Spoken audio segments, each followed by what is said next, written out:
We're out here once again, and what are we looking at? We're looking at it from a data aspect. For those not familiar, correlation. And this correlation is somewhat of a mystery, somewhere between an Agatha Christie mystery and a Tom Clancy novel.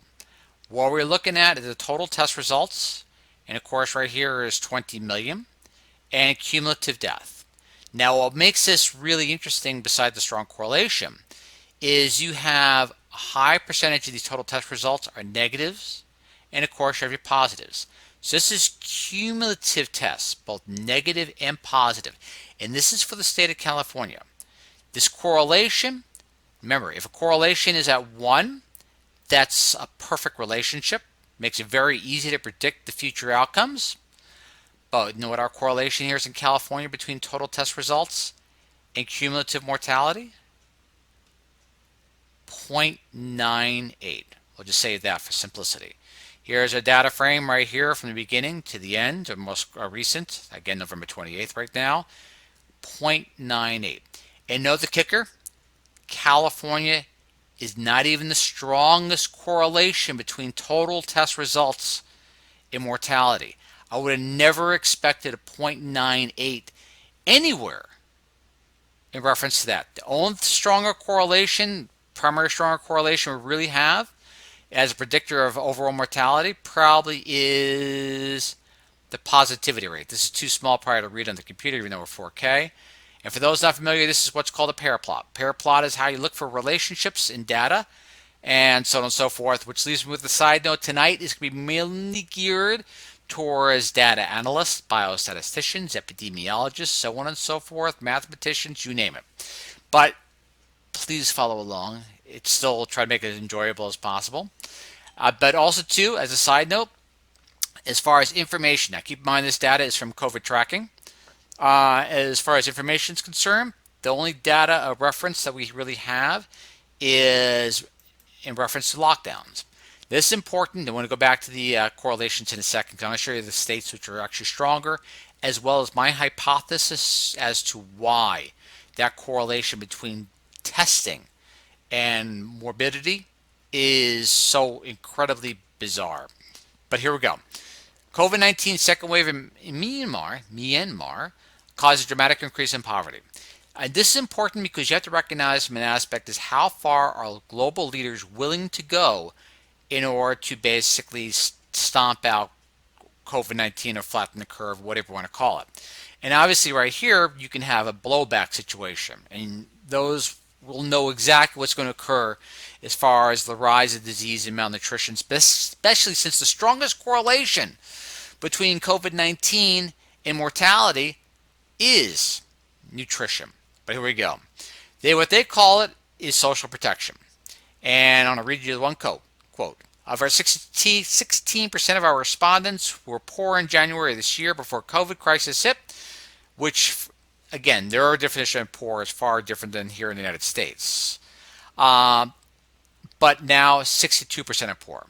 What is really worrying is that during the second COVID-19 wave, 1/3 of our households said they earned zero income in the last month, and this was done in September. It's now November, and it's going to be heading towards December pretty soon. So in response to your question in reference to the outcome of how far are leaders willing to go in order to protect people, they are so willing to protect them, they will push them to the point of starvation and maybe beyond. And I'm not being cynical. Unfortunately, the data is all we're looking at, and that kind of answers our question, and I don't like it. But still, regardless of that, let's proceed forward with our information. This is the correlation in the state of California between total test results and death. And as you scroll down, here's me trying to develop a slope. So, for example, if we had 29 million tests, right? 29 million tests, forgive me on that. Then basically, if you follow this line up, you see how pretty close it's almost cutting right through the boxes. You're going to be looking at about a death rate of unfortunately, I don't mean to make light of this, so please, when I'm talking about these numbers, I'm doing it for expediency, is about 26,000 out of the state of California, if this correlation holds.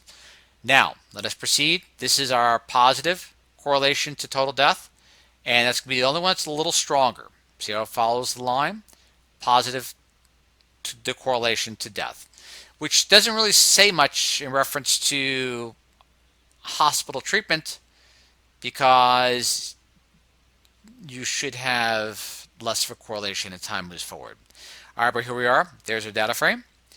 And this is basically our projected death. It's kind of curved here. All right, here we go.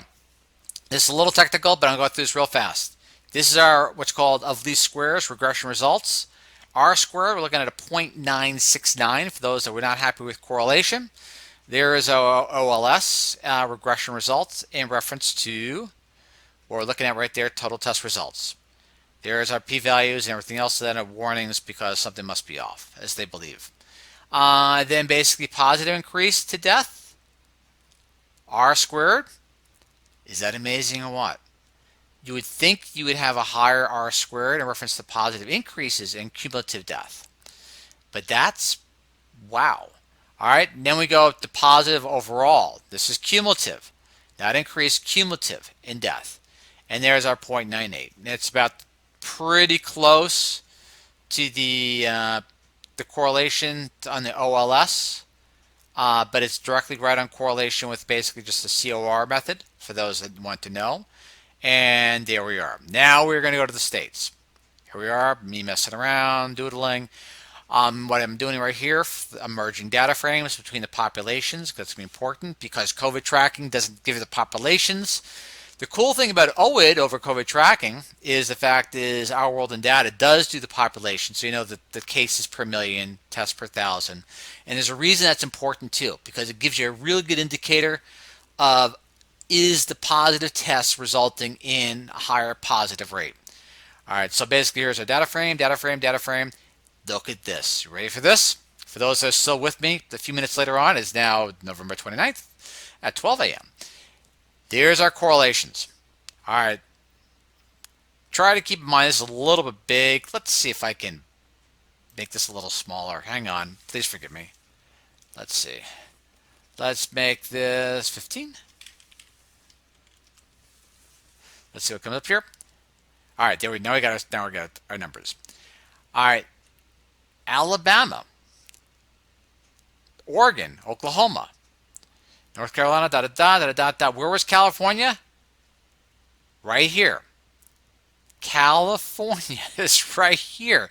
And that is not even the strong. That is the part that blows me away. We're talking total test results.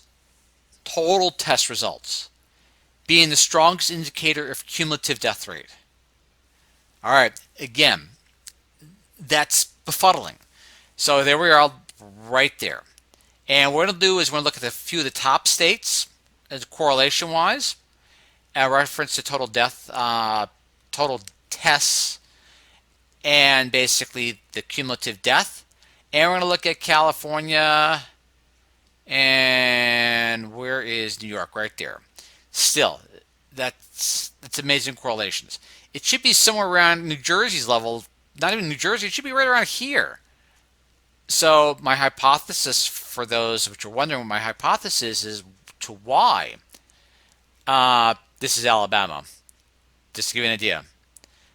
That's the correlation. So there's basically, what is that, almost a 1?